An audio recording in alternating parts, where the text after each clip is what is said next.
Elle a maudit son mariage le jour même de ses noces. Et croyez-moi, le village n'a jamais oublié.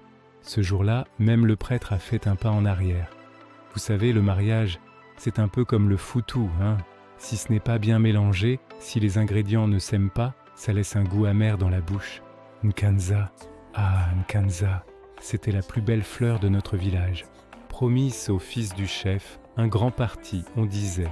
Mais son cœur, lui, il ne battait que pour Kofi, le forgeron.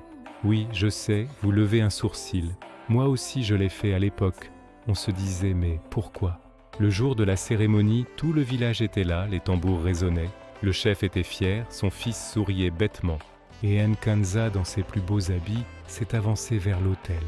Au moment fatidique, quand le prêtre a demandé si elle acceptait son époux, un silence est tombé.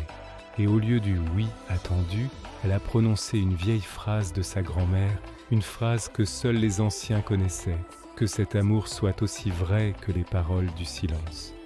Et là, mes amis, c'est comme si le silence lui-même avait toussé. Le ciel s'est assombri, le vent s'est levé, la malédiction était jetée. Immédiatement, son mari est tombé malade.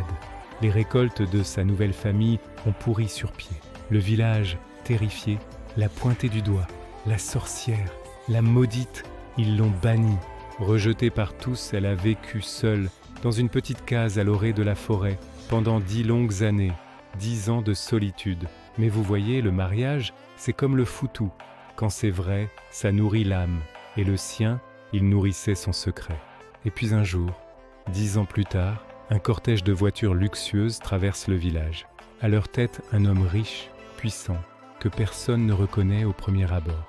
C'était Kofi, le forgeron, qui était revenu. Il est allé directement voir les anciens et il a révélé la vérité. Ce n'était pas une malédiction, c'était un contresort. Nkanza n'avait pas maudit son mariage. Elle avait annulé le sort que le chef, jaloux, avait jeté sur Kofi pour l'empêcher de jamais réussir et de l'épouser. Elle a sacrifié sa réputation, sa vie, pour sauver l'homme qu'elle aimait. Le malheur qui était tombé sur son mari et sa famille, c'était simplement leur propre méchanceté qui leur revenait en pleine figure. La malédiction était retournée à son expéditeur. Le village entier a demandé pardon. Devant tout le monde, pour la première fois en 10 ans, Nkanza a pleuré. Des larmes de soulagement. Elle n'était plus la maudite, elle était la sauveuse. Parfois, le mariage, c'est comme le foutou. Il faut savoir casser le plat pour sauver la recette. Alors je vous pose la question. Et vous, sacrifieriez-vous tout par amour? Si cette histoire vous a touché, abonnez-vous, laissez un like et partagez cette vidéo. Et dites-moi en commentaire, quel moment de l'histoire vous a le plus surpris? À bientôt